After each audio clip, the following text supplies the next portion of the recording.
નમો લોહે સૌહરિહંતાણમ નમો લોહે સૌવેદાણમ નમો લોહે સૌઆયર્યાણમ નમો લોહે સૌજયાણમ નમો લોહે સૌત્રિકાવતી શ્રાવણમ ઓમકારમિંદુ સંયુક્ત નિત્યમ જયંતિ યોગિના કામદમ ઔષધો છે ઓંકારાય નમો નમઃ મંગળમ ભગવાન મંગળમ ગૌતમોર્મિ મંગળમ કુંકુંદારી વિજેન્દ્રમોષ મંગળમ નમઃ સમયસારાય स्वानुभूत्या तथास्ति चित स्वभावाय भवाय सर्वः विभाव निरुद्ध निराकार।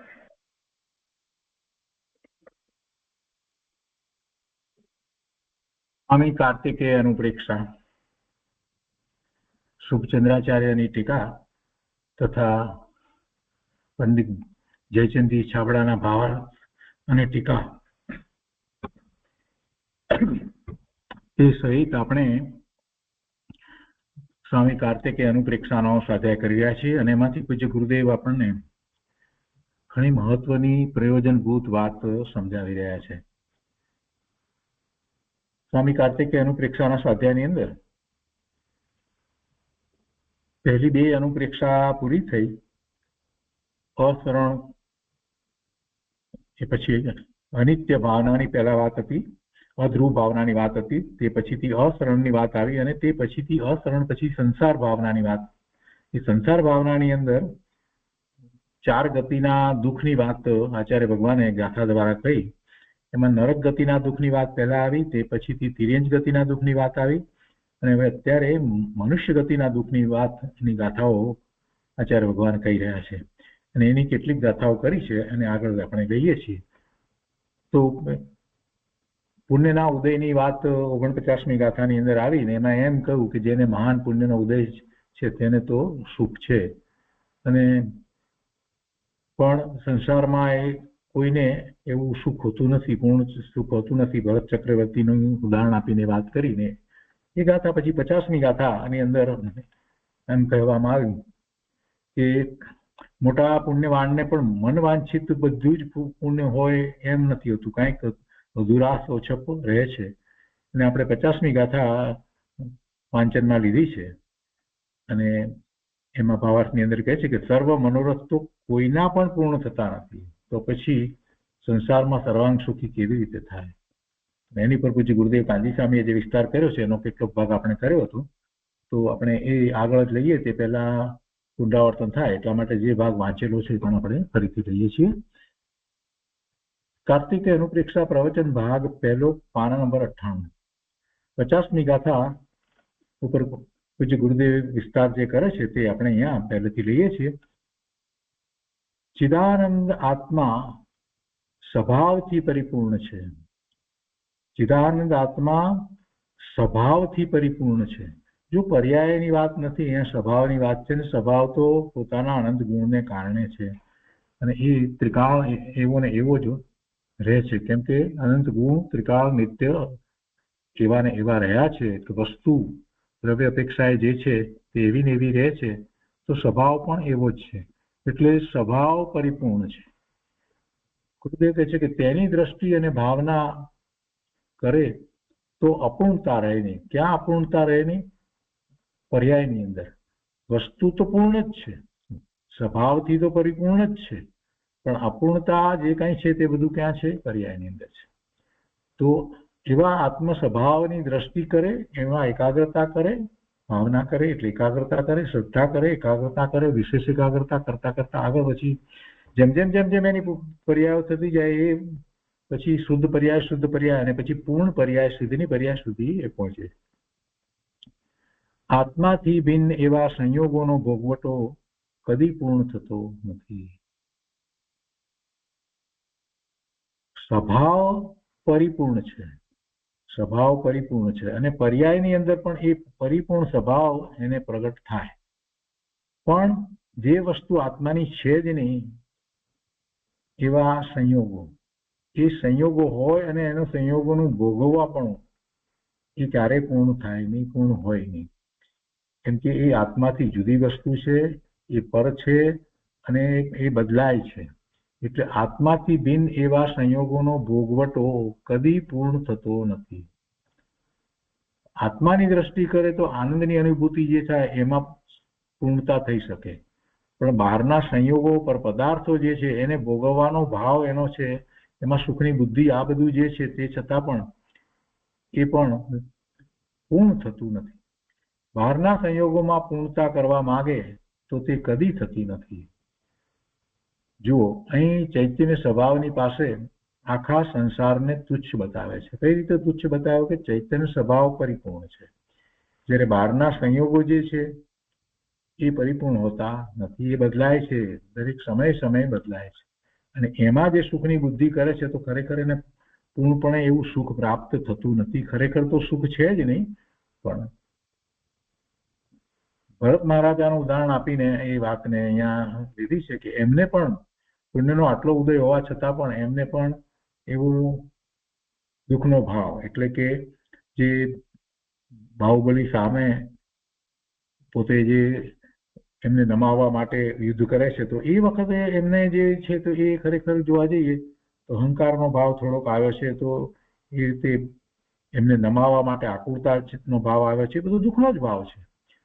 ચક્રવર્તી છે, બીજી બધી રીતે રિદ્ધિ સિદ્ધિ આ તે બધું બરાબર છે, ઇન્દ્રો એમના મિત્ર છે, દેવો એમની સેવા કરે છે, છતાં એમને પણ એટલો દુઃખનો ભાવ આવ્યો. તો એ વાત અહીંયા કરવી છે કે અહીં ચૈતન્ય સ્વભાવની પાસે આખા સંસારને તુચ્છ બતાવે છે. અરે ચિદાનંદ સ્વભાવની પૂર્ણતા છે, અને સંસારમાં સંયોગોનો ભોગવટો તો કદી કોઈને પૂરો મળતો નથી. ભરત મહારાજા જેવાને પણ સંયોગોનો ભોગવટો પૂરેપૂરો નથી મળતો, તો પછી બીજાની ક્યાં વાત કરવી. સંસાર તો સ્વપ્ન જેવો છે, એટલે ક્ષણિક છે, બદલાયા કરે છે. પુણ્યના ફળ આવે અને 5-25 વર્ષ રહી અને ક્ષણમાં પૂ થઈને ઉડી જાય. જો અઘાતી કર્મની પ્રકૃતિનો વિચાર કરીએ ને તો આપણને ખ્યાલ આવે છે કે 101 પ્રકૃતિ અઘાતી કર્મની છે, ને એમાંની કેટલીક પ્રકૃતિઓ પુણ્ય પ્રકૃતિ છે ને કેટલીક પ્રકૃતિ પાપ પ્રકૃતિ છે. અને જે કર્મની પ્રકૃતિ બંધાઈ છે તો એને પણ પાછો સ્થિતિ બંધ છે. ધારો કે પુણ્યની પ્રકૃતિ બંધાઈ હોય તો કે બધી જ પ્રકૃતિ પુણ્ય પ્રકૃતિ બંધાઈ હોય એમ ન બને, અને પુણ્ય પ્રકૃતિ બંધાઈ હોય અને જીવનમાં જન્મથી માંડી અને મૃત્યુ પામે ત્યાં સુધી બધી જ પુણ્યની પ્રકૃતિઓ રહે, ત્યાં સુધી બધો જ પુણ્યનો ઉદય રહે, એવું કેવી રીતે બને? એટલે સાથે કેટલીક પાપની પ્રકૃતિ હોય એના પણ ઉદયો આવે અને પુણ્યની પ્રકૃતિના ઉદયો પૂરા પહેલા થઈ જાય, આ પણ બને. યશ નામ કર્મનો વિચાર કરીએ તો યશ નામ કર્મને કારણે એ પુણ્ય પ્રકૃતિ છે, તો બધા માન આપે બધું ચાલે, પણ અમુક કાળ પછીથી યશ નામ કર્મની પ્રકૃતિનો ઉદય પૂરો થઈ જાય, સ્થિતિબંધ જેટલો હતો એટલો રહ્યો પછી પૂરો થઈ ગયો, તો પછી બધા માન નથી આપતા, ન પણ આપે. સંપત્તિ ધન સંપત્તિ મળે, કાકા વેદીની કર્મના ઉદયો બધા હોય, પછી એ પૂરા થઈ જાય તો પછી એ પ્રમાણે એને ન મળે. એટલે એ પુણ્યના ફળ આવે તો થોડા વર્ષો સુધી હોય, પછી પાપના ફળ પણ આવી શકે, અને કોઈકને વધારે વર્ષ સુધી પુણ્યના ફળ રહ્યા હોય પણ એકલા પુણ્યના ફળ હોય એવું થોડું છે. બધી જ પુણ્યની જ પ્રકૃતિના ફળ જીવન પર્યંત હોય એવું કંઈ થતું નથી.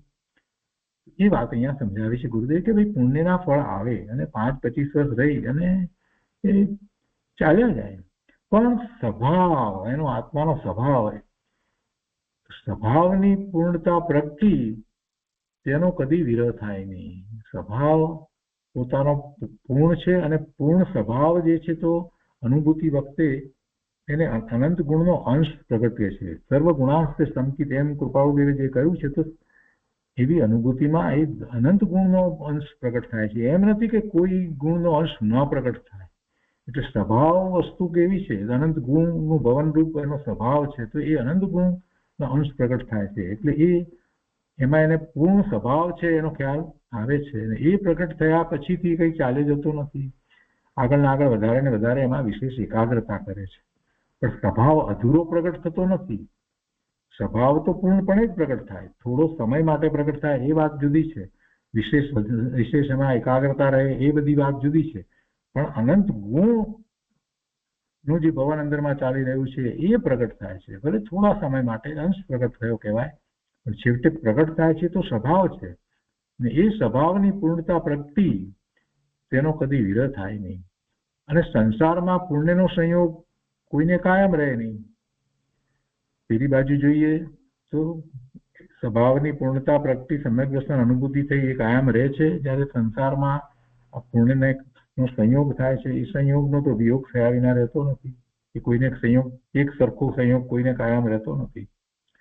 સંસારમાં પ્રથમ તો પુણ્યનો પૂરો યોગ કોઈને મળતો નથી. પહેલી વાત તો એ સમજવાની છે કે પૂર્ણની વાત કરીએ તો સંસારમાં પુણ્યનો પૂરો યોગ કોઈને મળતો નથી, અને પુણ્યનો સંયોગ મળ્યો તેમાં પણ સુખ નથી. કદાચ મળ્યો જેટલો મળ્યો છે તો એમાં પણ ખરેખર સુખ ક્યાં છે? તો કલ્પિત સુખ છે, તો માની લેવામાં આવેલું છે.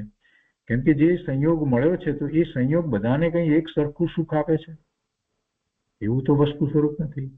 બધાને એક સરખું સ્વરૂપ નથી આપતું. એક જ સંયોગ હોય તો એ સંયોગની અંદર એકને ઘણું સુખ લાગે છે, બીજાને સામાન્ય સુખ લાગે છે, અને ત્રીજાને તો દુઃખ લાગે. એનો એ જ સંયોગ. તો પુણ્યનો સંયોગ મળ્યો તેમાં પણ સુખ નથી. એટલે ખરેખર વાસ્તવિક સુખ તો કોઈ સંયોગમાં છે જ નહીં. પુણ્યના ફળને ભોગવવાની તૃષ્ણા એ દુઃખ છે. સંયોગમાંથી સુખ ભોગવવાનું જ્ઞાની માનતા નથી. જ્ઞાની ધર્મીને એ સંયોગ છે ને સંયોગમાં જે કંઈ પોતાની સમીપમાં આવ્યું છે, જે કંઈ એ વખતે એવો ઉદય આવ્યો છે, કેટલીક કર્મ પ્રકૃતિઓ નો ઉદય એવો છે કે જે એને અનુકૂળ છે, પુણ્યની પ્રકૃતિ છે, એટલે તો એ કંઈ એક સરખું રહેતું નથી, અને એ ખરેખર એનાથી જુદું છે. એનાથી એટલે આત્માથી જ જુદું છે, અને એમાં આત્મા પહોંચતો નથી, અને એ આત્મામાં પહોંચતું નથી. એટલે વાસ્તવમાં એ સુખનું કારણ થતું જ નથી. એ માની લે છે, જીવ અનાદિથી એમ માનતો આવ્યો છે કે આવો સંયોગ છે એ પોતાને સુખનું કારણ છે. વાસ્તવમાં એ સુખનું કારણ થતું જ નથી. કેમ કે સંયોગ જે છે એ વસ્તુ જ જુદી છે, આત્માથી જુદા છે. તો સંયોગમાંથી સુખ માને એવું ધર્મી જ્ઞાનીને હોય નહીં. ગુરુદેવ કહે છે કે સંયોગમાંથી સુખ ભોગવવાનું જ્ઞાની માનતા નથી. અજ્ઞાની માને પણ ખરેખર એ સંયોગમાંથી સુખને ભોગવે છે એમ નથી, એ એની કલ્પના છે. અજ્ઞાની જેને સ્વભાવની દ્રષ્ટિ નથી એવો 12માં ને 12માં રહ્યો છે, અને એ અનુકૂળ સંયોગો જે છે તો એને એમ છે કે મને સુખ છે, તો એ એની કલ્પના છે. સાચું સુખ નથી, એ દુઃખ ગર્ભિત જ હોય છે. ગુરુદેવ કહે છે કે અજ્ઞાની સ્વભાવની ભાવના ચૂકીને સંયોગમાં સુખ માને છે, ખરેખર સુખ નથી, માને છે. પહેલા એ વાત લક્ષમાં લેવી જોઈએ કે અરે સંસારમાં મારું સુખ ક્યાંય બહારમાં નથી. મારું સુખ બહારમાં ક્યાંય નથી. સંસારની અંદર મારું સુખ તો એટલે સંસાર તો પોતાની જે પર્યાય છે એ સંસાર રૂપ છે કે જેની અંદર એને શુભાશુભ ભાવ થઈ રહ્યા છે. છતાંય એનું સુખ જે છે એ તો એનું શાશ્વત સુખનું કારણ એવો પોતાનો આત્મા છે, તો એનું એ લક્ષ કરે ત્યારે એને સુખનો અનુભવ થાય છે. પણ બહારમાંથી ક્યાંયથી સુખનો અનુભવ થતો નથી. સંસારમાં મારું સુખ ક્યાંય બહારમાં નથી. મારું સુખ તો મારા આત્મામાં જ છે. આમ ઓળખે તો તેની ભાવના ફરી જાય, તો એની ભાવના જે બહારમાં જે રહેતી હતી સુખની બુદ્ધિ એ ટળી જાય.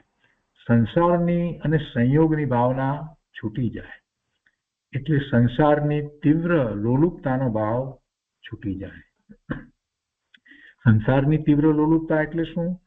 કે એને જે બહારમાં પરમાં ઈષ્ટ બુદ્ધિ, અનિષ્ટ બુદ્ધિ કે સુખની બુદ્ધિ વગેરે જે પડી છે, કે દુઃખની બુદ્ધિ જે કાંઈ પડી છે, તો એમાં જે સુખની બુદ્ધિ અને ઈષ્ટ બુદ્ધિ જે છે તો એને વધારે મેળવવા માટે, ઇન્દ્રિયના વિષયો જે છે એને વધારે પ્રાપ્ત કરવા માટે એમાં એને સુખની બુદ્ધિ છે ને, તો એમાં એને વધારે ને વધારે વૃદ્ધિ થાય, લોલુપતા થાય એવું બને છે, અને એને લીધે એ બહારમાં જ રોકાઈ રહે છે. એને પ્રાપ્ત કરવામાં, એને ભેગું કરવામાં, એ ઇન્દ્રિયના વિષય જે એને ગમે છે એને પ્રાપ્ત કરવામાં, એને મેળવવામાં અને એને જતા રોકવામાં, એમાં એ જીવન પૂરું કરે છે. એટલે એ વાત જ્યાં સુધી છૂટે નહીં ત્યાં સુધી આત્મા તરફ ક્યાંથી વળશે? ગુરુદેવ કહે છે કે સંસારની અને સંયોગની ભાવના છૂટી જાય ત્યારે એ નવરો થાય. એટલે એ સંસારની તીવ્ર લોલુપતાનો ભાવ છૂટી જાય, એમાં સુખ નથી એવી વાત એને ખ્યાલમાં આવે અજ્ઞાનીને, તો એ સો તરફ પડશે. અજ્ઞાની તો જાણે છે કે સંયોગમાંથી સુખ લઈ લઉં એમ એ માને છે, અને એટલા માટે એ પ્રયત્ન કરે છે. અને એને એ સંયોગ જે આવ્યા છે એનું પણ પાછું અભિમાન હોય છે. એ કંઈ ધન મિલકતના કે પદના એવા કે સંયોગો આવ્યા છે તો એમાં એ અભિમાન કરે છે. 8 પ્રકારના મદની વાત આપણે કરીએ છીએ. ગુરુદેવ કહે છે કે અરે ભાઈ, તારા સુખનું ધામ તો આત્મામાં છે, માટે તેને ઓળખીને તેની ભાવના કર. સ્વરૂપને ઓળખી અને એમાં એકાગ્રતા કર. સુખની ખાણ તો તારામાં ભરી છે, સંયોગમાં તારું સુખ ભર્યું નથી. પુણ્યનો વૈભવ હોય ભલે, પણ તું તારા ચૈતન્ય વૈભવનો આદર છોડીને તેની ભાવના કરીશ નહીં. એની ભાવના નહીં કરતો. પુણ્યનો વૈભવ અને ચૈતન્યનો વૈભવ, બે વૈભવનો વિચાર કરીએ તો પુણ્યનો વૈભવ જે છે એ તો કર્મના એવા ઉદય છે એટલે છે, અને એનો સ્થિતિબંધ છે, એ કાયમ ટકીને રહેવાનું પણ નથી. અને જ્યારે પણ એવો પુણ્યનો વૈભવ છે, બીજી બધી રીતે પુણ્યને કારણે બધી જ જાતના એને વાયમાં એ જે માને છે બધા સુખો મળ્યા હોય તો પણ એ કેટલો વખત રહેવાનો છે, એનો સ્થિતિબંધ છે એટલો સમય જ રહેવાનો છે. અને ખરેખર એમાંથી સુખની પ્રાપ્તિ થતી નથી. ઇન્દ્રિયના વિષયો બધાની તૃપ્તિ થાય એવા વિષયો મળ્યા હોય તો પણ એમાંથી ખરેખર એને તૃપ્તિ થતી નથી. એક પછી એક ઈચ્છા તો ઊભી રહે જ છે, આકુરતા હોય છે એ ઇન્દ્રિયના વિષયને ભોગવવા માટેની.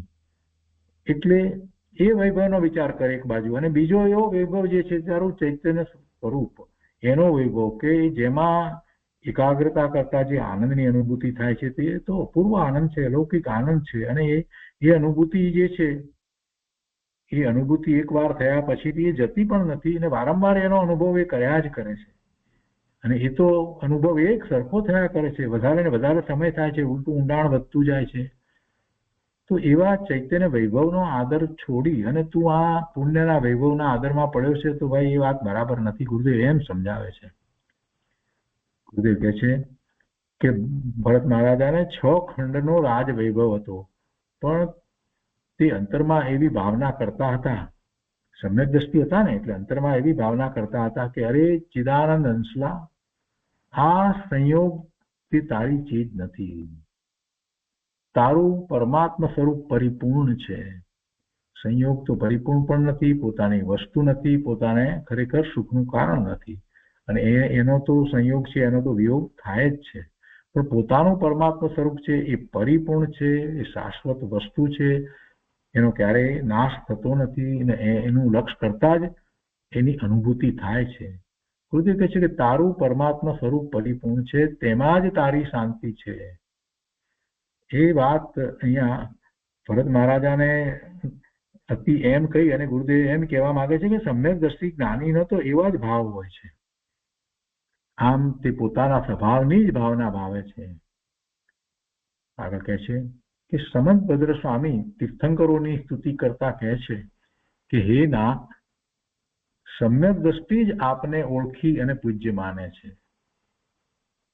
જેને પુણ્યની રુચિ છે એવા અભવ્ય કે મિથ્યા દ્રષ્ટિ જીવો આપને ખરેખર નહીં પૂજે.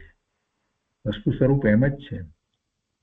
સમ્યક દ્રષ્ટિ છે એ પોતાની આત્માની અનુભૂતિ કરે છે અને પછી ક્ષણમાં બહાર આવી જાય છે તો એને ખ્યાલ આવે છે કે જે એવા જ્ઞાની મહાપુરુષો જે 7મા 6ઠા ગુણસ્થાનની ભૂમિકામાં હોય, 7મા ગુણસ્થાને ઘણો સમય સુધી પોતાના આત્મામાં એકાગ્રતા કરી અને રમણતા કરે છે, તો એમનો પુરુષાર્થ કેવો, તો એનું એમના પ્રત્યે એના આદર હોય છે. અને એથી વિશેષ કે પોતે પોતાના ક્ષણનો અનુભવ કરી અને પોતાના સ્વરૂપમાંથી બહાર આવે છે તો એવા સમ્યક દ્રષ્ટિને એમ થાય છે કે જે આનંદની અનુભૂતિ મને ક્ષણ માત્ર માટે થઈ, એવા આનંદની અનુભૂતિ હરિયંત પરમાત્માને, તીર્થંકર ભગવાનને, કેવળી પરમાત્માને તો સતત થઈ રહી છે, શાશ્વત થઈ રહી છે. હવે એમાંથી તો બહાર આવતા જ નથી. તો એમનો પુરુષાર્થ કેવો અને એમણે જે પ્રાપ્ત કર્યું એ કેવું મહાન છે. મને પ્રાપ્તિ થઈ છે, એ આનંદની અનુભૂતિ થઈ છે, સાચો આનંદ અનુભવાયો છે, પણ એ થોડી ક્ષણ પૂરતો અનુભવાયો છે, જ્યારે પ્રભુ તો એમાં સ્થિર થઈ ગયા છે. એટલે એમના પ્રત્યે કેટલો બધો અહોભાવ આવે છે. એવા પ્રભુએ જ આ માર્ગ બતાવ્યો અને એ માર્ગે ચાલી અને મને આવી અનુભૂતિ થઈ. એટલે એનું સહજ રીતે મસ્તક પ્રભુના ચરણમાં ઢળી જાય છે, ઝૂકી જાય છે. એ જ સાચા નમસ્કાર કરે છે. એટલે એ વાત અહીંયા કહે છે કે એવા સમ્યક દ્રષ્ટિ જ આપને ખરેખર ઓળખી અને પૂજ્ય માને છે. અને ઓળખાણ તો આ રીતે છે, પોતાના આત્માનો અનુભવ થયો છે એને સાચી ઓળખાણ થાય છે. બાકી જેને પુણ્યની રુચિ છે એવા અભવ્ય કે મિથ્યા દ્રષ્ટિ જીવો આપને ખરેખર નહીં પૂજે. પુણ્યની રુચિ છે તો પુણ્યના ફળની રુચિ છે. એ પૂજા કરે છે તો એ ખરેખર સાચા અર્થમાં પૂજા નથી કરતા. એમને કંઈક નિદાન હોય છે કે આ પૂજા કરું છું તો એના ફળ સ્વરૂપે મને કંઈક ગતિ સારી મળે કે કંઈક પ્રાપ્તિ થાય કે મારા દુઃખ ચાલ્યા જાય, એવી બધી તો એમની વાત હોય છે. અને એવા તો સ્તવન હોય છે એમના કે પ્રભુ અમારા દુખડા કાપજો, અમને સુખ આપજો. ને લૌકિક સુખની પણ અંદરમાં ભાવનાઓ હોય છે, કંઈક પણ ભાવનાઓ હોય છે. મિથ્યા દ્રષ્ટિને તો એમ છે, સમ્યક દ્રષ્ટિને તો એમ જ છે કે ઓહો અમે જે પ્રાપ્ત કર્યું છે એ પૂર્ણપણે પ્રભુએ પ્રાપ્ત કર્યું છે અને પ્રભુએ અમને આપ્યું છે, એટલે અહોભાવ છે. એટલે એ એમને પૂજે છે, સાચી રીતે પૂજે છે. જ્યારે મિથ્યા દ્રષ્ટિ અને અભવ્યની વાત અહીંયા કરતા કહે છે એ જીવો પ્રભુ આપને ખરેખર નહીં પૂજે, કેમ કે આપનો આત્મા પુણ્ય પાપ રહિત ચિદાનંદ સ્વરૂપ છે. તેથી આપને જે પૂજ્ય માને તેને પુણ્યની રુચિ હોય નહીં. આ મિથ્યા દ્રષ્ટિ જે છે એને તો હજી પુણ્યની રુચિ છે. અને આપનો આત્મા તો પુણ્ય અને પાપથી રહિત ચિદાનંદ સ્વરૂપ છે, પૂર્ણપણે ચિદાનંદ સ્વરૂપ છે. પુણ્ય પાપ હવે તો કોઈ વાત રહી નહીં. કે છે કે આપનો આત્મા પુણ્ય પાપ રહિત ચિદાનંદ સ્વરૂપ છે.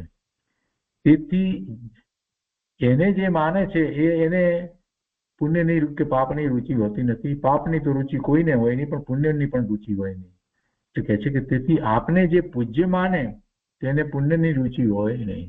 એટલે ખરેખર સમ્યક દ્રષ્ટિ જીવ જ ભગવાનને પૂજે છે, વંદે છે. દ્રવ્ય સંગ્રહના મંગલાચરણમાં ભગવાનને 100 ઇન્દ્રોથી વંદ્ય કહ્યા છે. આપણે દ્રવ્ય સંગ્રહના સ્વાધ્યાય વખતે આ વાત આવી હતી. 100 ઇન્દ્રો દ્વારા ભગવાન પૂજ્ય છે, પૂજાય છે, એ વાત હતી. તો કહે છે કે તેથી તે બધા ઇન્દ્રો પણ સમ્યક દ્રષ્ટિ હોવા જોઈએ. જો બીજી રીતે વાત હતી કે જે ભગવાનને સાચા અર્થમાં પૂજે છે એ સમ્યક દ્રષ્ટિ હોય, તો ઇન્દ્રો પણ સમ્યક દ્રષ્ટિ હોવા જોઈએ.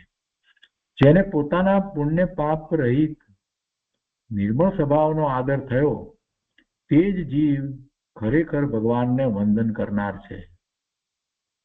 પોતાના પુણ્ય પાપ રહિત નિર્મળ સ્વભાવનો આદર થયો. જો અહીંયા પોતાનો સ્વભાવ કેવો છે? નિર્મળ છે. પણ એની સાથે એક બીજી વાત મહત્વની એ મૂકી કે પુણ્ય પાપ રહિત છે. સ્વભાવ વસ્તુ તો નિર્મળ જ છે, એમાં તો અંદરમાં તો કોઈ મલિનતા છે નહીં. પણ આ પુણ્ય પાપના જે પરિણામ જે થાય એ પણ એનો સ્વભાવ નથી. પોતાના પુણ્ય પાપ રહિત નિર્મળ સ્વભાવનો આદર થયો તે જ જીવ ખરેખર ભગવાનને વંદન કરનાર છે. હે ભગવાન, આપ સમ્યક દ્રષ્ટિથી જ પૂજ્ય છો. અજ્ઞાની જીવ સામાન્યપણે વંદન કરે તેમાં શુભભાવ છે, અને કદાચ કેટલીક વખત તો શુભભાવની સાથે એને નિદાન પણ કરતો હોય કે આમ તેનું ફળ પ્રાપ્ત થાય, તો એ તો અશુભભાવ પણ કહેવાય. પણ એ શુભભાવ છે છતાં નિદાન ન કરતો હોય તો પણ છેવટે શુભભાવ છે. તો કે છે કે એ કાંઈ ધર્મ નથી. જેણે પરમાર્થે પોતાના સ્વભાવને પૂજ્ય જાણ્યો છે, પોતાનો સ્વભાવ જે છે એ જ આશ્રય કરવા યોગ્ય છે, એમાંથી જ પોતાને આનંદની અનુભૂતિ થાય છે, શાંતિની અનુભૂતિ થાય છે, એવો પોતાનો સ્વભાવ એને પૂજ્ય જેને જાણ્યો છે એવા ધર્મી સમ્યક દ્રષ્ટિ જીવથી જ ભગવાન ખરેખર વંદ્ય પૂજ્ય છે. એને જ ભગવાનનું એટલું મહાત્મ્ય છે, એમની સ્તુતિ કરે છે, એમને વંદન કરે છે, પૂજે છે. અને છેલ્લે કહે છે કે પૂર્ણ સ્વભાવની ભાવના કરવા જેવી છે. પૂર્ણ સ્વભાવ, પોતાનો સ્વભાવ પૂર્ણ છે, પરિપૂર્ણ છે, એની ભાવના, એની એકાગ્રતા કરવા જેવી છે. બહારમાં સંયોગની ભાવના કરવા જેવી નથી. જેને સંયોગની ભાવના છે તે ખરેખર ભગવાનનો ભક્ત નથી. ભગવાનનો ભક્ત એટલે સમ્યક દ્રષ્ટિ નથી. સમ્યક દ્રષ્ટિ હોય એને સંયોગની ભાવના, સંયોગની ઈચ્છા હોય નહીં. કોઈ સંયોગની ઈચ્છા એ કરે જ નહીં, કેમ કે જાણે છે કે સંયોગ તો કર્મના ઉદયને કારણે છે. સારા માઠા સંયોગો જે આવે છે એ કર્મના ઉદયને કારણે છે. અને એ ખરેખર તો આ ભગવાન આત્માને સ્પર્શતાય નથી, એ ખરેખર સુખી દુઃખી કરતાય નથી. એટલે જ ધર્મીને સંયોગની ભાવના હોતી નથી, અને એ ભાવના સંયોગની ભાવના કરવા જેવી નથી. સાચો ભક્ત જે સમ્યક દ્રષ્ટિ છે એ જ એવી સંયોગોની ભાવના કરતો નથી અને એ જ ખરેખર ભગવાનનો ભક્ત છે. જેને સંયોગની ભાવના છે તે ખરેખર ભગવાનનો ભક્ત નથી. એ પછી 51મી ગાથા છે આપણે લઈએ. સંસ્કૃતમાં 51મી ગાથા આ રીતે છે. કસ્ય અપી નાસ્તિ કલત્રમ અથવા કલત્રમ ન પુત્ર સંપ્રાપ્તિ અથ તેષા સંપ્રાપ્તિ તથાપી સરોગ ભવેત દેહ. એના અર્થમાં કહે છે કે કોઈ મનુષ્યને તો સ્ત્રી નથી, કોઈને જો સ્ત્રી હોય તો પુત્રની પ્રાપ્તિ નથી, તથા કોઈને પુત્રની પ્રાપ્તિ છે તો શરીર રોગયુક્ત છે. એટલે એ રીતે એ દુઃખની અહીંયા વાત લીધી કે કાંઈક ને કાંઈક એને દુઃખના કારણે અધુરાશ જે એવા સંયોગો હોય છે. અને એને જે આ ગાથા 52ની અંદર પણ આગળ કહે છે કે અથ નિરોગ દેહ તત ધન ધાન્યાન નૈવ સંપ્રાપ્તિ અથ ધન ધાન્યમ ભવતી ખલુ તત મરણમ જગીતી ઢોકતે. અને પેલું જે કહ્યું કે આ સ્ત્રી છે, પુત્ર છે, એ બધું છે તો પણ કે શરીર છે એ રોગયુક્ત હોય. અને પછી એ રીતે 52માં એમ કહે છે કે ધારો કે એને રોગ નથી, જો કોઈને નિરોગ દેહ હોય તો ધન ધાન્યની પ્રાપ્તિ હોતી નથી. અને ધારો કે એને ધન ધાન્યની પ્રાપ્તિ થઈ જાય છે તો કદાચિત મરણ પણ થઈ જાય. એટલે સુખની ક્યાં વાત રહી એમ અહીંયા સમજાવે છે. તો આપણે 51 અને 52ની ગાથા ઉપર પૂજ્ય ગુરુદેવે જે વિસ્તાર કર્યો છે તે લઈએ છીએ. ગુરુદેવ કહે છે કે અરે જીવ, બહારના સંયોગમાં બધો મેળ નહીં ખાય. સંયોગની ભાવના કરીને તું મફતનો તારા સ્વભાવ સાથેનો મેળ તોડી નાખે છે. બહુ મહત્વની વાત કરી. જો સંયોગ અને સ્વભાવ એ બેને 3 કાળમાં મેળ હોય નહીં. સંયોગ જે છે એ હંમેશા ક્ષણિક છે. સંયોગ જે છે એ હંમેશા ક્ષણિક હોય છે અને એનો વિયોગ થયા વિના રહે નહીં. કેમ કે એ કર્મના ઉદય પ્રમાણે સંયોગ હોય છે. ત્યારે સ્વભાવ જે છે એ શાશ્વત છે. એને કર્મના ઉદય સાથે સ્વભાવને કાંઈ લાગતું વળગતું નથી. સ્વભાવ તો પોતાના અનંત ગુણ પ્રમાણે છે. તો એ સ્વભાવ સાથે સંયોગનો મેળ કેવી રીતે થાય? એટલે સંયોગ જે છે એની ભાવના જે કરે છે એ સ્વભાવ સાથે પોતાનો મેળ તોડી નાખે છે. સંયોગ અને સ્વભાવ બે ભિન્ન વસ્તુ છે. સંયોગમાં જેને રુચિ પડી છે એને ખરેખર સ્વભાવની રુચિ નથી. સંયોગની ભાવના કરીને તું નકામાનો, કેમ કે સંયોગો તને ખરેખર સુખે આપતા નથી, કાયમ ટકતાય નથી. એટલે તું એનો જે પ્રયત્ન કરી રહ્યો છે એને પ્રાપ્ત કરવાનો, મેળવવાનો, એ બધો તારો વ્યર્થ છે. એટલે ગુરુદેવ એમ કહે છે કે મફતનો, નકામાનો સંયોગની ભાવના કરી અને તું નકામાનો, મફતનો તારા સ્વભાવ સાથેનો મેળ તોડી નાખે છે. કેમ કે એ તરફ જાય છે એટલે સ્વભાવ તરફ તું વળતો નથી. એટલે સ્વભાવ સાથેનો એમ મેળ તૂટી જાય છે. કોઈ જીવને એકનો એક પુત્ર હોય, ગાથાની વાતને પણ સાથે લે છે ગુરુદેવ કહે છે, અને પરણવા વખતે માંડવામાં જે પુત્ર મરી જાય, કેટલું દુઃખ થાય એને. કોઈને સ્ત્રી હોય તો પુત્ર ન હોય, અને કોઈને સ્ત્રી હોય અને પુત્ર પણ હોય તો પૈસા ન હોય, અને કોઈને પુત્ર વગેરે હોય, પૈસા પણ હોય, પણ શરીર રોગી હોય, ઇત્યાદિ અનેક પ્રકાર દુઃખના સંસારમાં જોવામાં આવે છે. એટલે કે છે કે ઇત્યાદિ પ્રકારે સંસારમાં 3 સંધાય ત્યાં 13 તૂટે છે, એવી વાત છે. આ કહેવત છે ને, 3 સંધાય ને 13 તૂટે. જેને બહુ પાપના ઉદયો હોય અને થોડા પુણ્યના ઉદય હોય ને એમને એવું થતું હોય, એક વસ્તુ માટે તકલીફ હોય એ જાય ત્યાં બીજી 2 નવી તકલીફો ઊભી થાય. એટલે એક સંધાય ત્યાં 13 તૂટે. એટલે એને બિચારાને અનુકૂળતા એકની આવે ત્યાં તો બીજી 2 વસ્તુ માટેની પ્રતિકૂળતાઓ ઊભી થઈ ગઈ હોય. એટલે એક સંધાય ત્યાં 13 તૂટે, આવું હોય છે. તો એની વાત કરતા અહીંયા કહે છે કે સંસારમાં તો આવું ચાલ્યા કરે છે. માટે ધર્મી જીવોએ સંસારનો એક પણ ભવ આદરવા જેવો નથી. કદાચ એને એવું હોય કે ભાઈ દેવનો ભવ હોય તો સારું, તો કે એમાંય એમ નથી, એમાંય કેટલી બધી રીતે દુઃખ છે. એ બધી વાત પણ છે. એટલે કોઈ પણ ભવ જે છે એ આદરણીય નથી.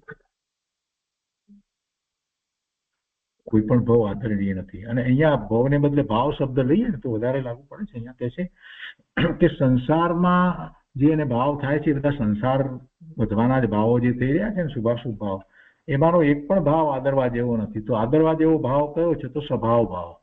તો એમ પણ એનો અહીંયા અર્થ સાથે નીકળે છે કે માટે ધર્મી જીવોએ સંસારનો એક પણ ભાવ આદરવા જેવો નથી. અંદર ચિદાનંદ સ્વભાવના વૈભવનું ભાન કરી અને તેનો જ આદર અને ભાવના કરવા જેવી છે. તો એ રીતે ભાવની અપેક્ષાથી વધારે વાત બેસે છે. અને બીજી રીતે જોઈએ તો કોઈ ભાવ જે છે એ પોતાને એમ ન લાગે કે એની પોતે ઈચ્છા કરીએ એવો કોઈ ભાવ નથી. એ પછી આ બીજા દિવસના પ્રવચનમાં આગળ કહે છે ગુરુદેવ કે આત્મા દેહથી ભિન્ન તત્વ છે. દેહ એ પૂતગલનો સ્કંદ અને આત્મા એનાથી જુદો. તો આત્મા દેહથી ભિન્ન તત્વ છે. તેને સુખી થવા માટે શું કરવું તેની આ વાત છે.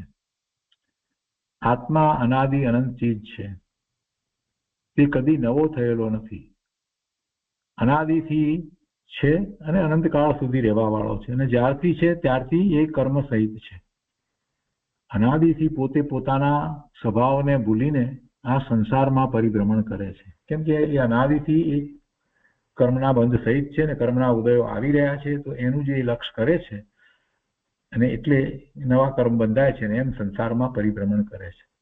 જો એ સ્વભાવનું લક્ષ કરે, સ્વભાવ ભાવે પરિણમી જાય તો સમ્યક દર્શન પ્રગટ કરી અને પછી એને ભવનો અંત આવે. પણ એવું એ કરતો નથી. અનાદિથી પોતે પોતાના સ્વભાવને ભૂલ્યો છે. ભૂલીને જ આ ભવના ભ્રમણ કરે છે, સંસારમાં પરિભ્રમણ કરે છે. પોતે ચૈતન્ય સ્વભાવમય વસ્તુ છે.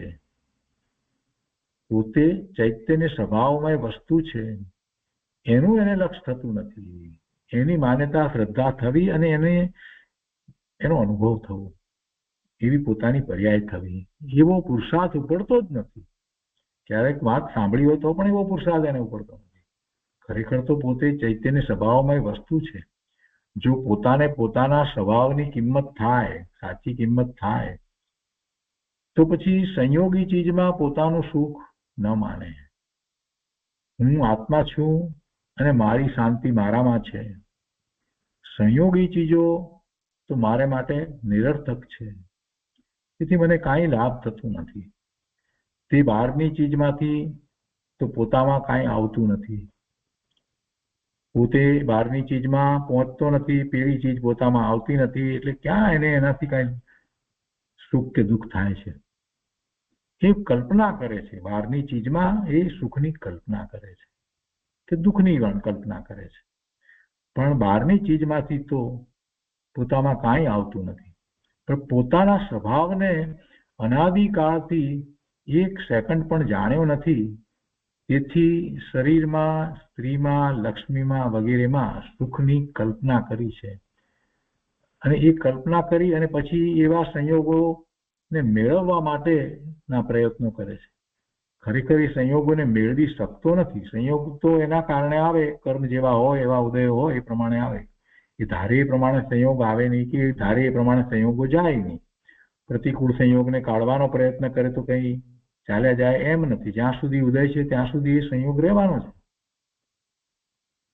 એટલે બહારમાં એ સુખ દુઃખની કલ્પના કરે છે, પણ પોતાનું સુખ બહારમાં કદી હોય નહીં. તેનું અજ્ઞાનીને ભાન નથી. ચૈતન્યને ચૂકીને અજ્ઞાની જીવ પરમાં સુખ દુઃખની કલ્પના કરે છે. તે કલ્પના આત્માનું વાસ્તવિક સ્વરૂપ નથી.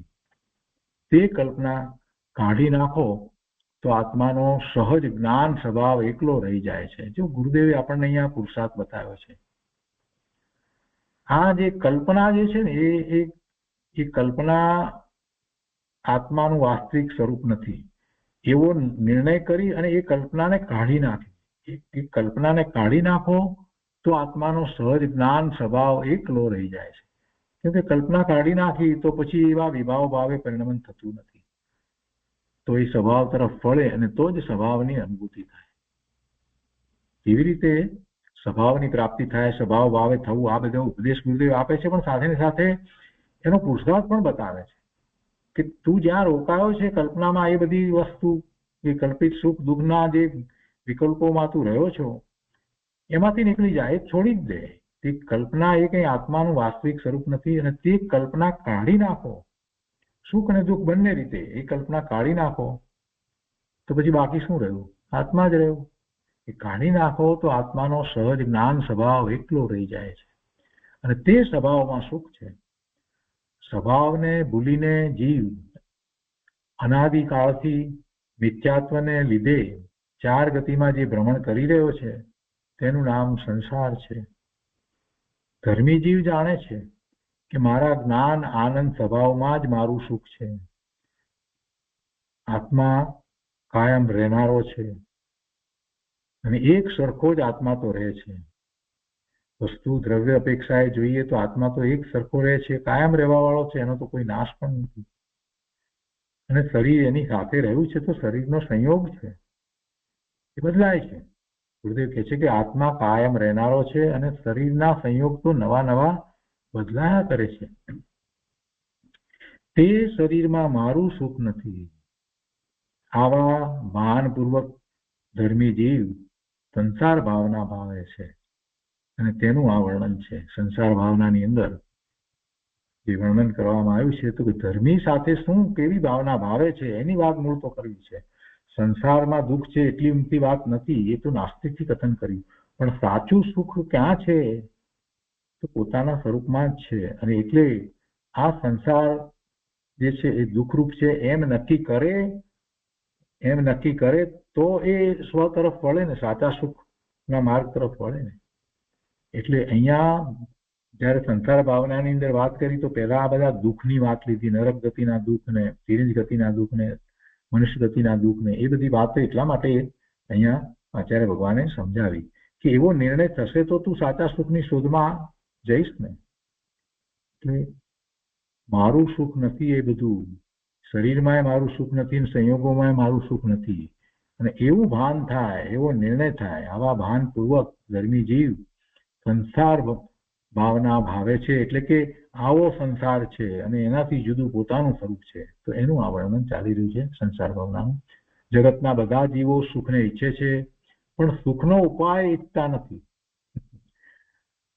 સુખને ઈચ્છે છે એટલે સાચા સુખને માટે ખરેખર એની ખબર જ નથી. એ સુખને ઈચ્છે છે તો કલ્પિત સુખમાં જ રાચી રહ્યો છે. સુખ ઈચ્છે છે પણ સુખનો ઉપાય જે કરી રહ્યો છે ખોટો કરી રહ્યો છે, એમાં તો સુખ છે જ નહીં. એટલે ખરેખર સાચા સુખનો ઉપાય એ ઈચ્છતા નથી, અને દુઃખને ઈચ્છતા નથી, પરંતુ દુઃખના ઉપાયમાં, એટલે દુઃખને દૂર કરવાના ઉપાયમાં એ મિથ્યાત્વ આદિમાં નિરંતર લાગ્યા રહે છે. દુઃખને દૂર કરવું છે પણ એનો ઉપાય દૂર કરવા માટેનું શું કરે છે? એ મિથ્યાત્વમાં જ લાગ્યા રહ્યા છે. આમ કરીને આત્મા દુઃખના સંયોગને બદલું ને, આમ કરીને દુઃખના સંયોગને કાઢું ને સુખી થવું, આ બધું મિથ્યાત્વ એમાં જ લાગ્યા રહે છે. સુખનો ઉપાય, સાચા સુખનો ઉપાય તો આત્માની સમ્યક શ્રદ્ધા જ્ઞાન કરીને તેમાં એકાગ્ર થવું તે જ છે. એવા રત્નત્રયના પરિણામ થાય ત્યારે એને સાચા સુખનો અનુભવ થાય છે. તેને બદલે અજ્ઞાની જીવ બાહ્ય પદાર્થ મેળવીને તેમાંથી સુખી થવા માંગે છે, પણ બાહ્ય પદાર્થ, બહારના પદાર્થ જે કાંઈ છે એની ઈચ્છા કરે અને એવો પદાર્થ કદાચ સંયોગે કરીને પ્રાપ્ત થાય તોય ખરેખર એને સુખ પ્રાપ્ત થાય છે એમ બનતું નથી. એની આકુળતાનો અંત આવે, એથી વિશેષ બીજું કાંઈ થતું નથી. ગુરુદેવ અહીંયા કહે છે કે સુખનો ઉપાય તો આત્માની સમ્યક શ્રદ્ધા જ્ઞાન કરીને તેમાં એકાગ્ર થવું તે જ છે. તેને બદલે અજ્ઞાની જીવ બાહ્ય પદાર્થ મેળવીને તેમાંથી સુખી થવા માંગે છે, પણ બહારના પદાર્થની ઈચ્છા તે જ દુઃખ છે. જે સુખી હોય તે પરને મેળવવા કેમ ઈચ્છે? બહારના પદાર્થ જે છે એને મેળવવા સુખી હોય એ તો ઈચ્છતો નથી. માટે જેને ચૈતન્યનું ભાન નથી તે સંયોગમાં સુખ માની રહ્યા છે, પણ જે જ્ઞાની ધર્મી જે છે, જેમને સુખની પ્રાપ્તિ થઈ છે, એ પરમાંથી બહારમાંથી કાંઈ પ્રાપ્તિ ઈચ્છા કરતા નથી, અને બહારમાંથી એવા પદાર્થો મેળવવાનો એમને વિકલ્પ ઉઠતો નથી. એવા સંયોગોને પણ એ ઈચ્છતા નથી. પણ આ જેને ભાન નથી, ચૈતન્યનું ભાન નથી અને સંયોગમાં સુખ માની રહ્યા છે, તેવા જીવોને સંસારમાં ક્યાંય સુખ પ્રાપ્ત થતું નથી. આત્માના જ્ઞાન આનંદ સ્વભાવ સિવાય પરમાં ક્યાંય પણ સુખ છે એવો અભિપ્રાય ધર્મીને સમ્યક દ્રષ્ટિને હોતો નથી.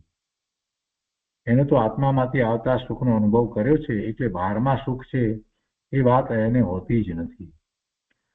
અને છેલ્લે કહે છે ગુરુદેવ કે સંસારમાં અજ્ઞાની જીવોએ સંયોગમાં સુખ કલ્પ્યું છે, પણ તેને સંયોગ પણ ઈચ્છા પ્રમાણે પૂરા મળતા નથી. તે વાત ચાલે છે. સંયોગમાં એને સુખ કલ્પ્યું છે કે ભાઈ એવી સારી પત્ની મળે, પુત્ર મળે, પૈસા મળે, આ બધું, પણ કહે છે કે એ પ્રમાણે એ સંયોગની ઈચ્છા કરે છે, પણ એની ઈચ્છા પ્રમાણે સંયોગ કઈ એને પૂરા મળતા નથી. એ વાત અત્યારે તો ચાલી રહી છે. એટલે ખરેખર સંસારમાં એને સુખ નથી મળતું એમ કહેવામાં આવ્યું. અને પછી ભાવાની ગાથાના વિસ્તારમાં ગુરુદેવ કહે છે કે ચૈતન્યમાં સુખ છે તેને જે પ્રાણી માનતો નથી તે પ્રાણી દુઃખી થઈ અને 4 ગતિમાં રખડ્યા કરે છે. ચૈતન્યમાં સુખ છે એ વાત જે માને છે, એનો સ્વીકાર કરી અને ચૈતન્યમાંથી આવતા સુખને પ્રાપ્ત કરવા માટેનો પુરુષાર્થ કરે છે અને એવી અનુભૂતિ કરે છે, એને વધુ ભવના ભ્રમણ હોતા નથી.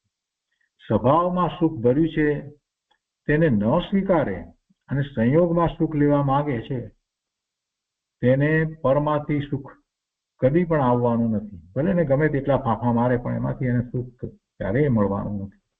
એક પ્રકારે અનુકૂળતા, પુણ્યના ઉદયો વગેરે હોય તો બીજા પ્રકારે કાંઈક પ્રતિકૂળતા હોય, અને એ પણ કેટલોક સમય સુધી રહે. એટલે ખરેખર પરમાંથી કદી સુખ, પૂર્ણ સુખ પ્રાપ્ત થતું નથી.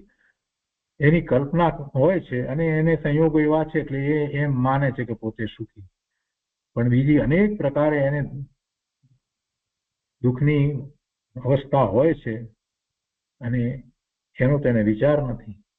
એને જન્મ છે તો કદાચ રોગ ન થયા તો પણ વૃદ્ધાવસ્થા તો આવવાની છે કે નથી આવવાની, અને વૃદ્ધાવસ્થા આવ્યા પછીથી કેટલી બધી પ્રકારે એને મુશ્કેલીઓ પણ પડવાની છે. એટલે પરમાંથી એ કાંઈ બધું પ્રાપ્ત કરી લે, સુખી થઈ જાય એવું તો બનવાનું નથી. કોઈને કોઈ પ્રકારે એને કલ્પ્યું છે એવું સુખ પણ છેવટે ચાલી જવાનું છે. તો કે છે કે તેને પરમાંથી સુખ કદી પણ આવવાનું નથી. વાસ્તવિક સાચું સુખ એને મળવાનું નથી. એ સંયોગ છે, એનો વિયોગ થયા વિના રહેતો નથી. પરમા આત્માનું સુખ છે જ નહીં. મૂળ વાત તો આ સમજવાની છે. પરમા આત્માનું સુખ છે જ નહીં. કોઈને લાખોની લક્ષ્મી પ્રાપ્ત થાય તે તરત આયુષ પૂરું થઈ જાય. અહીંયા તેને બદલે ને જોઈએ. કોઈને લાખોની લક્ષ્મી પ્રાપ્ત થાય ને એટલે કે અને તરત આયુષ પૂરું થઈ જાય તો પછી શું એને લાભ થયો? શાંતિ તો ચૈતન્યમાં છે. તે ચૈતન્યનો કદી વિરોહ પડતો નથી. લક્ષ્મી મળે અને જીવતો રહે તો પણ તેને ભોગવવાની આકુળતા તે દુઃખ જ છે. લક્ષ્મી મળી હોય, ભોગવણી માટેની વાત સામગ્રી મળી તો એને ભોગવવાની આકુળતા, એ પણ દુઃખરૂપ જ છે. ભોગવ્યા પછી પણ દુઃખ છે. કૃપાળુદેવે કહ્યું છે ને કે પશ્ચાત દુઃખ તે સુખ નહીં, પછી પણ દુઃખ છે. એટલે ખરેખર સાચું સુખ નથી. અહીંયા એક વાત બીજી કરી છે ગુરુદેવે, બહુ સરસ વાત મૂકી છે. આશાવંત પ્રાણી દુઃખી છે. આશાવંત પ્રાણી, જેને એમ આશા છે કે બસ આમ કરી અને હું આ પદાર્થો પ્રાપ્ત કરી લઉં, આ વસ્તુઓ મેળવી લઉં તો મને સુખ થાય, અથવા તો એમ એને આશા છે કે હું આવી રીતે કામ કરીશ તો પછી મારા સંયોગો બદલાઈ જશે, પલટાઈ જશે તો પછી હું સુખી થઈશ. અત્યારે વર્તમાનમાં દુઃખમાં છે તો એ આશા રાખી અને 12મા લૌકિકમાં પણ એવી વાત કરવામાં આવે છે ને કે આશા અમર છે, આશા રાખો. અને ઉપદેશકો પણ એવી વાત કરે છે કે ભાઈ તું તને અત્યારે આ જે છે દરિદ્રતાનું દુઃખ છે તો તું આ તને પછી છેવટે ધન ક્યારેક પ્રાપ્ત થશે, તું આશા રાખ, ખોટો દુઃખી નહીં થા, એમ પણ સલાહ આપતા છે. અથવા તો કોઈ રોગ આવે છે તો કે ભાઈ તારો રોગ ચાલે જશે, ધીરજ રાખ, શાંતિ રાખ, પાછો તું એમ કે સ્વાસ્થ્ય પાછું પ્રાપ્ત કરીશ, તો એવી આશા રાખ. એવી આશા ને પોઝિટિવિટી કહી અને એવી વાત ઘણાય લોકો કરે છે પણ અહીંયા બહુ જુદી વાત ગુરુદેવે કરી છે. ગુરુદેવ કહે છે કે આશાવંત પ્રાણી દુઃખી છે. કેમ એમ કહ્યું કે ભાઈ તું જે આશા કરી રહ્યો છે, જે આશામાં ધારો કે તું જીવન પૂરું કરે છે, તો એ આશાને કારણે કાંઈ તારા જીવનમાં પરિવર્તન આવે એવું પણ નથી. તો એ પરિવર્તન આવે, બદલાય સંયોગો, તો એથી કરીને તું કંઈક સુખી થઈ જાય છે એમ તો છે જ નહીં. એથી કંઈ તારા દુઃખનો અંત આવતો નથી. અને દુઃખ છે ને તું આશામાં રહે કે ના મને ભવિષ્યમાં ગમે ત્યારે આમ થશે તેમ થશે, તો ખરેખર કાંઈ એમ થતું નથી. તને સુખ થતું નથી, સુખની પ્રાપ્તિ થતી નથી. દુઃખ તો ના જે પ્રતિકૂળ સંયોગો હતો એ તો રહ્યા, ને પ્રતિકૂળ સંયોગો ચાલ્યા જાય એવી આશામાં તું રહે, એથી કરે કે તને સુખની પ્રાપ્તિ થાય છે એમ તો છે જ નહીં. કે દુઃખ ચાલી જાય છે એમ પણ નથી. ઘણાની માન્યતા એવી છે કે ભાઈ તમને દુઃખ ચાલી જાય, પણ દુઃખ ક્યાંથી ચાલી જાય? દુઃખ કેવી રીતે જાય? સુખની પ્રાપ્તિ, સાચા સુખની પ્રાપ્તિ થાય તો ભલે ને ગમે તે સંયોગ હોય તો પણ એને દુઃખ નથી, એને સુખ છે.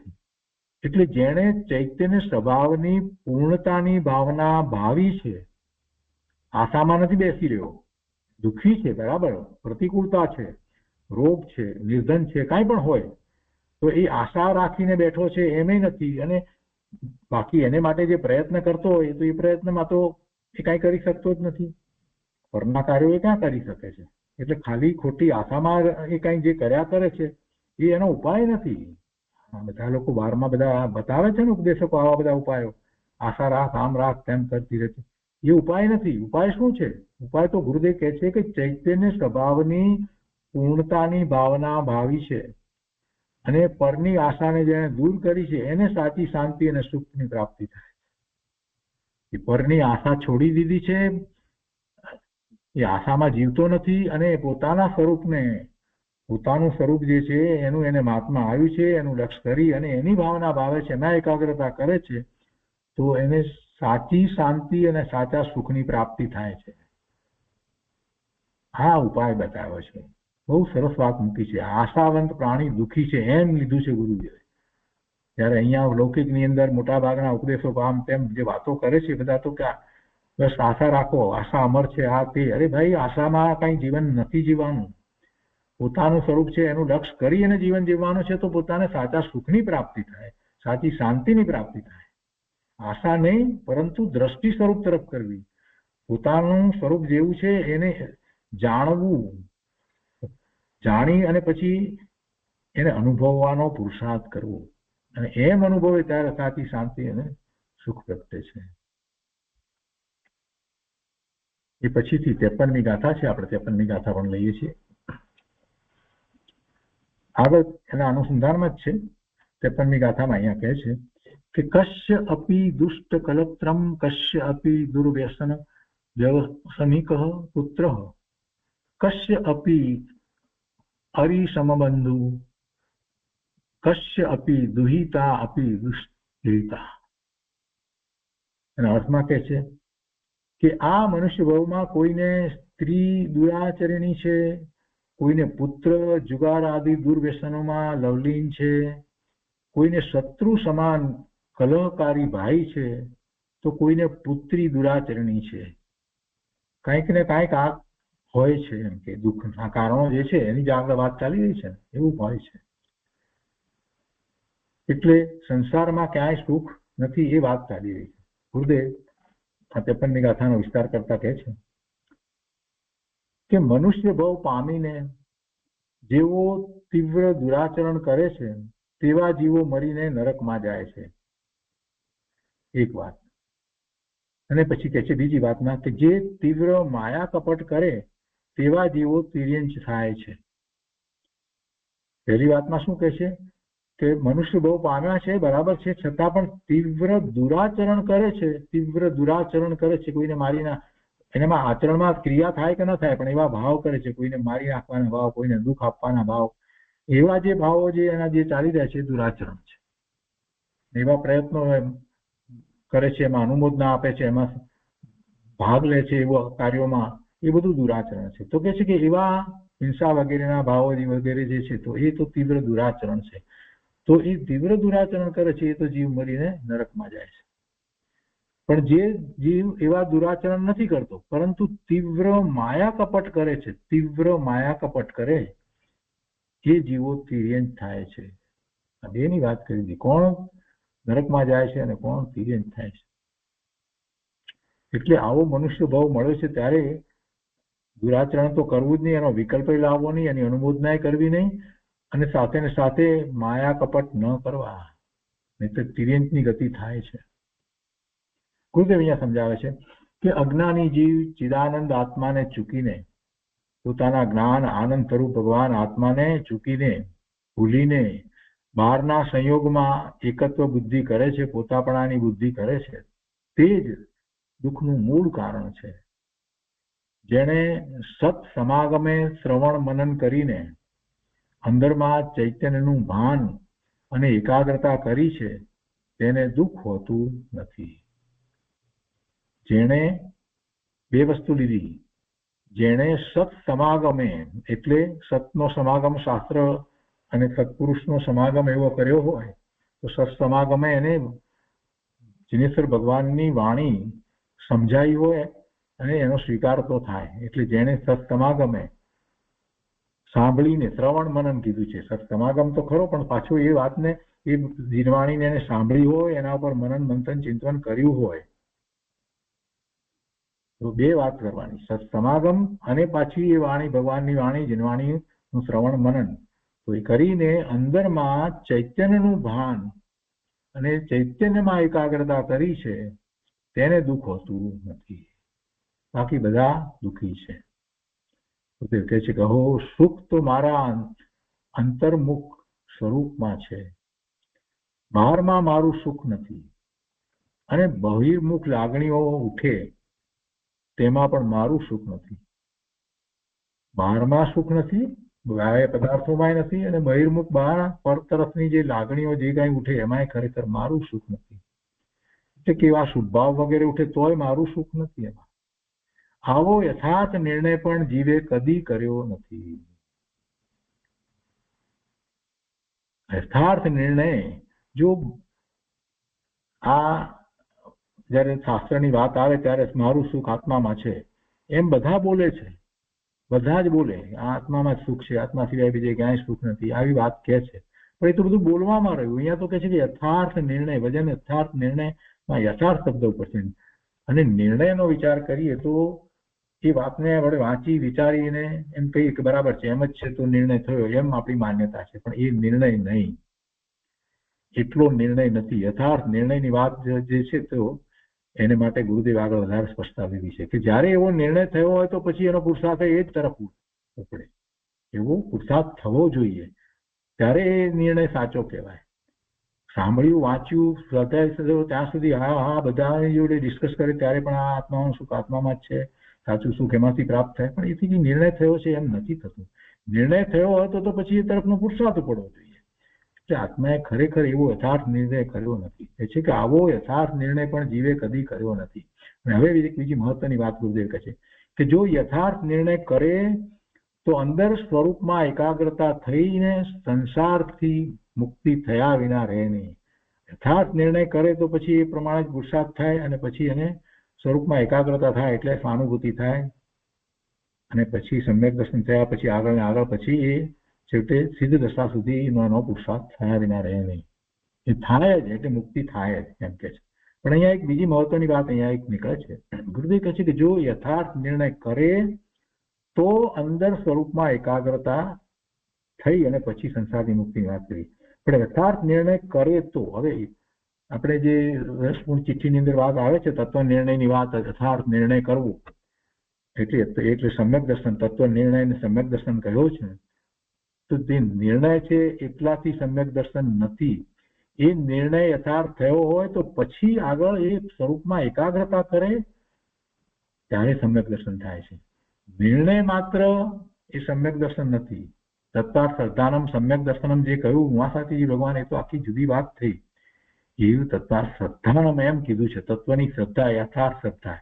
તત્વ નિર્ણય, અને એ પણ વિકલ્પરૂપ નિર્ણય, અથવા તો એને બરાબર એ ચર્ચા વગેરે કરી અને બરાબર એ રીતે ચિંતન કર્યું હોય નિર્ણય, તો પણ હજી એમાંય એને અંદરમાં જ્યાં સુધી નિર્વિકલ્પ ધ્યાનમાં પોતાના સ્વરૂપની અનુભૂતિ નથી થતી ત્યાં સુધી સમ્યક દર્શન કહેવાતું નથી. એટલે એવો નિર્ણય પછીથી એકાગ્રતા થાય છે. એવો નિર્ણય નથી ત્યાં સુધી એકાગ્રતા થતી નથી. અને નિર્ણય માત્ર જે છે એ નથી સમ્યક દર્શન. સમ્યક નિર્ણય તોય પણ એ નિર્ણય છે. નિર્ણય જે છે એ મનોભૂમિકા છે. એ મનની ભૂમિકામાં નિર્ણય થાય છે. સાચો નિર્ણય છે, બધું બરાબર છે, તે પણ મનનો ભૂમિકા છે. જ્યારે સ્વરૂપમાં એકાગ્રતા જે થાય છે એ નિર્વિકલ્પ ધ્યાનની વાત છે. એટલે ગુરુદેવે તો એ જ વાત કરી છે, નિર્ણયની વાત કરી છે. અહીંયા કહે છે કે મોટો રાજા હોય અને અંદર ઘરની રાણી જ મહાદુરાચાર્યની થાય અને એવી ધમકી આપે કે જો અમને કાંઈ કહેશો તો ઝેર આપીને મારી નાખીશ. અને આવું તો પહેલાય બનતું હતું ને અત્યારે વર્તમાનમાં આવું કંઈક થઈ રહ્યું છે. વળી કહે છે કે સંસારમાં રખડતા જીવને આવા પ્રસંગો અનંતવાર આવી ગયા છે. અનેક પ્રકારે એવી વાતો આવે છે, દુઃખના પ્રસંગો. અને કહે છે કે સંસારના સંયોગમાં ક્યાંય શાંતિ નથી. અનુકૂળ સંયોગો હોય તો તેમાં પણ સુખ નથી. સગા ભાઈનું માથું કાપી નાખે. રજવાડામાં આવું તો ઘણું બનતું હતું અને એવું પણ સંસારમાં એ બને છે. આ જાણી અને અંદર ચૈતન્યની ભાવના ભાવવા માટેનું આ વર્ણન છે. એટલે આ બધી સંસારની અંદર આ રીતે બધું થઈ રહ્યું છે દુઃખ, એની વાત જાણ્યા પછીથી જ્યાં સાચું સુખ છે એવું પોતાનું ચૈતન્ય સ્વરૂપ છે એની એકાગ્રતા કરવી, એની ભાવના કહે છે ને, ભાવના એટલે એકાગ્રતા. એટલે ચૈતન્યની ભાવના ભાવવા માટેનું આ વર્ણન છે. સંયોગનો વિશ્વાસ કરે છે પણ ચિદાનંદ આત્માના સુખનો વિશ્વાસ કરતો નથી. ગુરુદેવે કેટલી સરસ મહત્વની વાત કરી દીધી. આપણને સંયોગનો વિશ્વાસ છે. કેમ સંયોગનો વિશ્વાસ છે? કેમ કે જે સંયોગો જે છે ને એ ઇન્દ્રિય જ્ઞાનનો વિષય છે. જે સંયોગ આવ્યા એ આપણને ખ્યાલમાં આવે છે, ઇન્દ્રિય જ્ઞાનનો વિષય છે. એટલે તરત વાત એવા સંયોગની વાત આપણને બરાબર છે, ખબર છે. અને સંયોગ માટે આપણને વિશ્વાસ છે. આવો સંયોગ થયો છે, આવો થશે, આવો હું કરીશ, મેં કર્યું, એમ કરીને એ સંયોગનો એનો વિશ્વાસ છે. પણ ચિદાનંદ આત્માના સુખનો વિશ્વાસ કરતો નથી. કેમ કે એ દેખાતું નથી, ઇન્દ્રિય જ્ઞાનનો વિષય નથી. પેલું ઇન્દ્રિય જ્ઞાનનો વિષય છે એટલે એનો વિશ્વાસ કરે. ભાઈ, આ જ્ઞાની મહાપુરુષોએ આ જે પ્રાપ્ત કર્યું છે તો એમની વાતનો તું કેમ વિશ્વાસ નથી કરતો કે આત્મામાં સુખ છે? ચિદાનંદ આત્મા દેખાતો નથી એટલે નથી. આ મહાપુરુષોએ અનુભવ્યો છે, આટલા મહાપુરુષોએ એને વાત કરી છે, એનો તને વિશ્વાસ નથી આવતો. કે છે કે ચિદાનંદ આત્માના સુખનો એ વિશ્વાસ નથી કરતો, સંયોગનો વિશ્વાસ કરે છે. જે કરવા યોગ્ય જે છે એનો એ વિશ્વાસ કરતો નથી અને એટલે તો દુઃખી થાય છે. ગુરુદેવ આગળ કહે છે કે હું ત્રિકાળ શુદ્ધ ચિદાનંદ આત્મા છું, મારા સ્વભાવમાં દુઃખ નથી. સ્વભાવમાં દુઃખ હોય જ નહીં. સ્વભાવમાં અનંત ગુણ જે છે એનું ભવન જે ચાલી રહ્યું છે એમાં એક પણ ગુણ એવો નથી કે જેથી કરીને દુઃખ થાય. મારા સ્વભાવમાં દુઃખ નથી. હું ત્રિકાળ શુદ્ધ ચિદાનંદ આત્મા છું, મારા સ્વભાવમાં દુઃખ નથી. એવી જેને અંતરમાં નિઃશંક શ્રદ્ધા થઈ છે તે જીવ આખા સંસારને દુઃખ રૂપે વિચારે છે. નરક કે સ્વર્ગ, પ્રતિકૂળતા કે અનુકૂળતા, તેમાં ક્યાંય મારું સુખ નથી. મારું સુખ મારા ચૈતન્ય સ્વભાવની ભાવના કરી ને તેમાં એકાગ્રતા કરું તો પ્રગટે છે. બાકી બહારમાં તો ક્યાંય સુખ નથી. મારું સુખ તો હું મારા સ્વભાવની ભાવના કરી અને તેમાં એકાગ્રતા કરું તો પ્રગટે છે.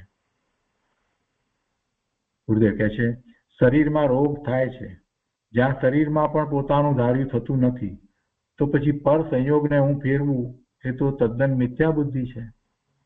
પરમાં સુખ માની અને પર પદાર્થને મેળવવું, એવા સંયોગો પ્રાપ્ત કરવા અથવા તો પોતાને એવા સંયોગો જે કંઈક હોય દુઃખના એને ટાળવા માટે પ્રયત્ન કરવો, તો એ બહારની બીજી વસ્તુઓમાં કાર્ય કરી અને કરવું ને, એટલે પરમાં કરતાપણાની બુદ્ધિ, પરમાં જીતની બુદ્ધિ એમ કરી અને જે કંઈ કરે તો ગુરુદેવ કહે છે કે ભાઈ સૌથી નજીક તારું શરીર, સૌથી નજીક જે શરીર સાથે તું રહ્યો છે એ તારું તો નથી પણ એ તો એમાં રોગ થાય, એમાં તો તું કાંઈ ફેરફાર કરી શકતો નથી. જેટલો સમય રોગ રહેવાનો એટલો સમય રહે છે, પછી મટવાનો છે. જ્યારે એ સંયોગો ચાલ્યા જવાના છે ત્યારે પછી નિમિત્ત કારણ ગમે તે હોય, એ હકીમ હોય કે વૈદ્યરાજ હોય કે ડોક્ટર હોય, એ મેડિસિન હોય કે સર્જરી હોય, ગમે તે કારણ હોય પણ એ નિમિત્ત કારણ કહેવાય. જ્યારે રોગ જવાનો હોય ત્યારે, અને કોઈ પણ કારણ ન હોય અને એનો સમય પૂરો થવાનો હોય તો આમનામ રોગ મટી જાય. થોડા દિવસમાં એ રોગ એમને જ મટી જાય, કાંઈ પણ કર્યા વગર પણ મટી જાય. એટલે તું કાંઈ કરી શકે છે એવું તો બનતું જ નથી. કે છે કે શરીરમાં રોગ થાય તો એ શરીરમાં પણ જો તું તારું ધાર્યું કરી શકતો નથી, રોગને અટકાવી શકતો નથી, મટાડી શકતો નથી, તો પછી પર સંયોગને હું ફેરવું એ તો તારી મિથ્યા માન્યતા છે, ખોટી બુદ્ધિ છે, તદ્દન મિથ્યા બુદ્ધિ છે.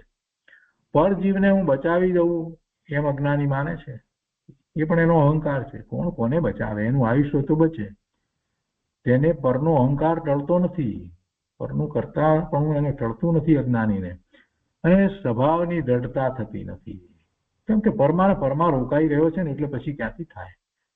પણ ધર્મી, ઓહો, ધર્મીની તો વાત જ જુદી છે. ધર્મી તો જાણે છે કે ક્યાંય પણ સંયોગમાં ફેરફાર કરવાની મારી તાકાત નથી. હું કોઈ સંયોગને બદલી શકું નહીં. એ કર્મના ઉદય પ્રમાણે સંયોગ આવ્યા છે, એને હું બદલું એમ છે જ નહીં. એને હું મિથ્યા પ્રયત્ન એ કરતો નથી. હા, એમ નથી કે કંઈ કામ ન કરે. કોઈને અહીંયા પ્રશ્ન થાય તો પછી એવા સંયોગ થયા તો આપણે કાંઈ કરવું નહીં એમ? અરે ભાઈ, જે થવાનું છે તે જ થઈને રહેશે. તું પ્રયત્ન કરે છે જે, ને તને એમ જ એમાં એમ છે કે એનાથી મટે છે કે એનાથી સંયોગ ચાલ્યો જાય છે, તો એ મિથ્યા માન્યતા છોડી દે અને સ્વરૂપની દ્રષ્ટિ કર, એમ અહીંયા ગુરુદેવનું કહેવું છે.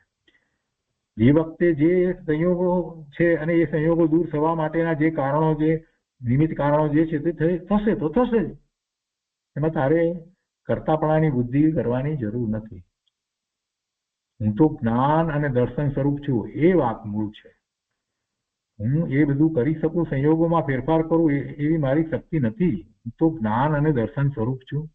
જગતની બધી ચીજો મારું દ્રશ્ય છે, એટલે મારું જ્ઞેય છે. એવું જ પછી મને શ્રદ્ધા છે. જગતની જે ચીજો જે બધી છે એ બધીને હું જોઉં છું ને એવી જ મને એની શ્રદ્ધા છે. એ બધું મારા જ્ઞાનનું જ્ઞેય છે. એ વસ્તુ કઈ મારી નથી. અને હું તો દ્રષ્ટા છું. એ વસ્તુઓ જે છે એ દ્રશ્ય છે, જ્ઞેય છે, અને એનો જ્ઞાતા છું, એનો દ્રષ્ટા છું. જેવી છે વસ્તુ એવી જ એની શ્રદ્ધા કરું છું, જ્ઞાતા દ્રષ્ટા છું. પણ ક્યાં એ વસ્તુમાં ફેરફાર કરવું, એ સંયોગોમાં ફેરફાર કરી દઉં એવી મારી તાકાત નથી, શક્તિ નથી. પણ ક્યાંય ફેરફાર કરી દઉં એવું મારું સ્વરૂપ નથી. અને સંયોગોના ફેરફારથી મને સુખ કે દુઃખ નથી. સંયોગોના ફેરફારને કારણે સુખ દુઃખ ક્યાં છે? એ તો બધું કલ્પિત છે. સાચું સુખ આત્મામાં છે. પરથી ભિન્ન અને પુણ્ય પાપથી છૂટો જુદો એવો મારો જ્ઞાન આનંદ સ્વભાવ છે. તેમાં જ મારું સુખ છે, આ સંયોગોમાં નથી. એટલે સંયોગોના ફેરફારની બુદ્ધિ કરવી એ મિથ્યાત્વ છે, અને સંયોગોને ખરેખર તો એ ફેરવી શકતોય નથી. શું છે? તો કહે છે કે પરથી ભિન્ન અને પુણ્ય પાપથી છૂટો જુદો એવો મારો જ્ઞાન આનંદ સ્વભાવ છે. પરથી તો જુદો, પણ પોતાને જે પુણ્ય પાપના શુભાશુભ વિકારી ભાવ જે થાય છે એ પણ પોતાના નહીં, એનાથી જુદો પોતે જ્ઞાન આનંદ સ્વભાવ છે, અને તેમાં જ મારું સુખ છે. આવી પ્રતીત કરી અને ચૈતન્યની ભાવના કરવી તે જ સુખનો ઉપાય છે. ગુરુદેવ કહે છે છેલ્લે કે મારું સુખ મારા આત્મામાં જ છે. એ સિવાય પુણ્ય પાપમાં કે જગતના કોઈ સંયોગોમાં મારું સુખ નથી. જગતના કોઈ સંયોગોમાં મારું સુખ નથી. આમ જ્યાં સુખી આત્માના સુખનો વિશ્વાસ ના આવે ત્યાં સુધી સમ્યક દર્શન થતું નથી, અને ભવના ભ્રમણ ટળતા નથી. ભવનું ભ્રમણ ટળતું નથી. જો અહીંયા એક વાત મૂકી છે ગુરુદેવે, આત્માની આગળ એક વિશેષણ મૂકી છે. જો સુખી આત્મા, ગુરુદેવે એમ નથી કહ્યું કે આત્માના સુખનો વિશ્વાસ ન આવે ને ત્યાં સુધી સમ્યક દર્શન થતું નથી, એમ નહીં. એને બદલે એમ લીધું કે જ્યાં સુખી આત્માના સુખનો વિશ્વાસ ના આવે. આત્માની આગળ એક વિશેષણ મૂક્યું, સુખી આત્મા. એનો અર્થ શું થાય? કે આત્મા તો ત્રિકાળ સુખી જ છે. આત્માનું સ્વરૂપ જે છે એમાં દુઃખનો અંશ નથી.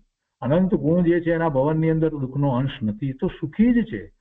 એવા સુખી આત્માનો નિર્ણય કરી અને એમાંથી જ સુખની પ્રાપ્તિ થાય એવો વિશ્વાસ લાવવાનો. આત્મા તો સુખી છે એ તો વાત દ્રવ્યાપેક્ષાએ વિચાર લીધી, પણ એનું લક્ષ્ય કરતા પોતાને સુખની પ્રાપ્તિ થાય છે એવો વિશ્વાસ લાવવો. એટલે કે છે કે જ્યાં સુખી આત્માના સુખનો વિશ્વાસ ન આવે ત્યાં સુધી સમ્યક દર્શન થતું નથી. એટલે એવા સુખી આત્માના સુખનો વિશ્વાસ લાવી અને સ્વરૂપનું એકાગ્રતા કરી એની ભાવના કરી અને સમ્યક દર્શન પ્રગટ કરે તો સુખની પ્રાપ્તિ થાય છે. અને એમ જ્યાં સુધી ન થાય ત્યાં સુધી નિત્યાત્વ ને કારણે એ ભવના ભ્રમણ કર્યા જ કરે છે. ભવનું ભ્રમણ ટળતું નથી. તો એ રીતે 53મી ગાથાનો વિસ્તાર પૂરો થયો. આજનો સ્વાધ્યાય આપણે અહીંયા સુધી રાખીએ છીએ.